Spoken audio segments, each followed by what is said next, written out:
Shalom, perkenalkan nama saya Marsyanda Kristiana Konor dari kelas S1 Keperawatan dengan NIM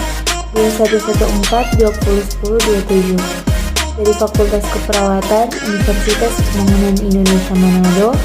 Tujuan saya membuat video ini untuk memenuhi salah satu tugas Maternitas 2 dengan dosen pengampu langsung kontur MKTMS. Masalah-masalah kesehatan wanita pada masa reproduksi. Gangguan perdarahan pertama, perdarahan awal kehamilan, dan perdarahan lanjut. Perdarahan antepartum atau perdarahan pada kehamilan lanjut adalah perdarahan pada trimester dalam kehamilan sampai bayi dilahirkan. Jika Anda mengalami perdarahan selama kehamilan, Anda mungkin membutuhkan perawatan khusus. Anda memiliki risiko untuk mengalami persalinan prematur, bayi berat lahir rendah atau keguguran. Perdarahan pada kehamilan lanjut dapat memberikan ancaman pada ibu dan bayinya. Hal ini membutuhkan penanganan di rumah sakit atau persalinan. Yang kedua, perdarahan pasca persalinan. Perdarahan pasca melahirkan primer. Perdarahan pasca melahirkan primer terjadi dalam 24 jam pertama usai melahirkan. Perdarahan pasca melahirkan sekunder sedikit berbeda dengan perdarahan primer. Perdarahan pasca melahirkan sekunder terjadi setelah 24 jam hingga 6 minggu pasca melahirkan. Shock hemoragi. Shock hemoragi adalah suatu kondisi kehilangan volume intravaskuler secara cepat dan signifikan yang menyebabkan penurunan perfusi jaringan sehingga suplai oksigen dan nutrisi ke jaringan tidak adekuat. Etiologi shock hemoragik adalah perdarahan yang dapat bersifat internal dan eksternal dengan trauma sebagai penyebab tersebut. Yang keempat, gangguan pembukuan pada masa kehamilan.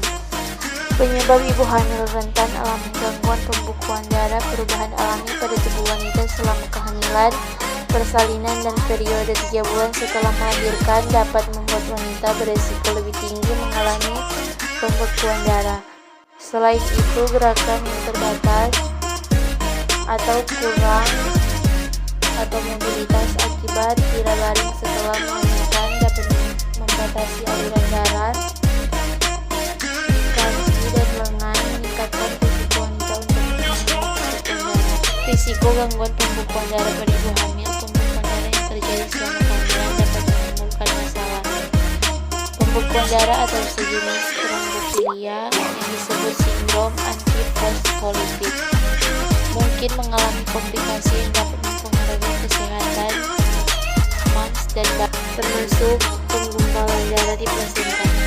Serangan jantung biasanya terjadi ketika penggumpalan darah akan menghalangi aliran darah dan oksigen ke jantung. Tanpa darah dan oksigen, jantung tidak dapat memompa darah dengan baik, di mana otot jantung bisa mati. Infeksi maternal. Penyakit menular seksual yang pertama sifilis, yang kedua gonore, yang ketiga chlamydia, yang keempat kutil kelamin, yang kelima HIV, yang keenam herpes genital. Infeksi TORCH. Penyakit terjadi saat masa kehamilan dapat menyebabkan kecacatan janin seperti kelainan pada saraf, mata, kelainan otak, paru-paru, telinga, dan fungsi motorik lainnya. Human papillomavirus atau HPV adalah virus yang dapat menyebabkan infeksi di permukaan kulit serta berpotensi menyebabkan kanker serviks. Infeksi virus ini ditandai dengan tumbuhnya kecil pada kulit di berbagai area tubuh seperti lengan, tungkai, mulut, serta area kelamin. Infeksi traktus genitalis. Infeksi pada traktus genitalis dan traktus urinarius merupakan salah satu penyakit yang mendapat perhatian karena memiliki prevalensi yang tinggi dan dapat menyebabkan komplikasi yang serius serta memiliki peran dalam transmisi human immunodeficiency virus. Infeksi pasca-partum. Pengertian infeksi postpartum. Ibu yang habis melahirkan punya risiko mengalami infeksi, yaitu infeksi postpartum. Meskipun jarang terjadi, infeksi ini dapat terjadi pada rahim, serviks, vagina, atau abdomen. Penyakit pada masa kehamilan.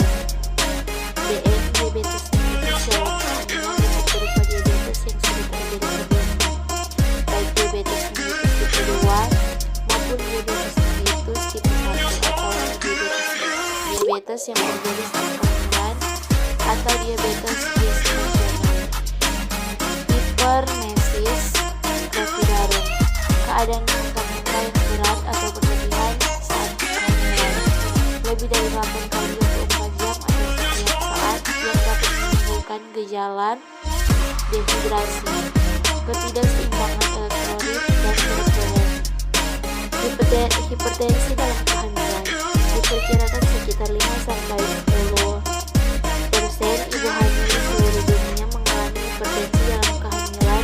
Kondisi ini biasanya muncul saat usia kehamilan sekitar 20 minggu, tetapi bisa juga muncul lebih awal. Gangguan kardiovaskular pada masa kehamilan. Kehamilan menyebabkan terjadinya sejumlah perubahan fisiologis dari sistem kardiovaskular yang akan dapat ditolerir dengan baik oleh wanita yang sehat, namun akan menjadi ancaman yang berbahaya bagi ibu hamil yang mempunyai kelainan jantung sebelumnya. Anemia. Ketika seorang wanita hamil akan terjadi perubahan dalam tubuh yang akan berpengaruh pada kondisi kesehatan. D. Persalinan beresiko. Distosia adalah gangguan persalinan yang menyebabkan ibu sulit melahirkan. Prematur.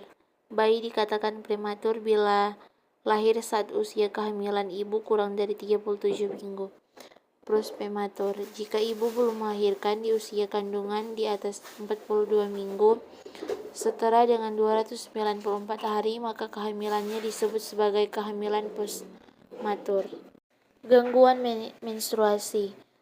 Amenorrea hipogonadotropi adalah kondisi ketika seorang wanita tidak mengalami menstruasi selama 3 bulan atau lebih karena rendahnya tingkat hormon reproduksi dalam tubuh. Dysmenor adalah kondisi nyeri menstruasi yang terjadi pada wanita saat menstruasi. Nyeri yang dirasakan biasanya berupa kram pada perut bagian bawah. Endometriosis adalah kondisi di mana jaringan yang biasanya tumbuh di luar rahim. Kondisi ini dapat menyebabkan nyeri menstruasi yang parah, perdarahan yang tidak teratur, dan bahkan infertilitas. Sekian dari video ini. Teman-teman yang menonton video ini, mari bergabung bersama kami di Universitas Pembangunan Indonesia Manado. Terima kasih.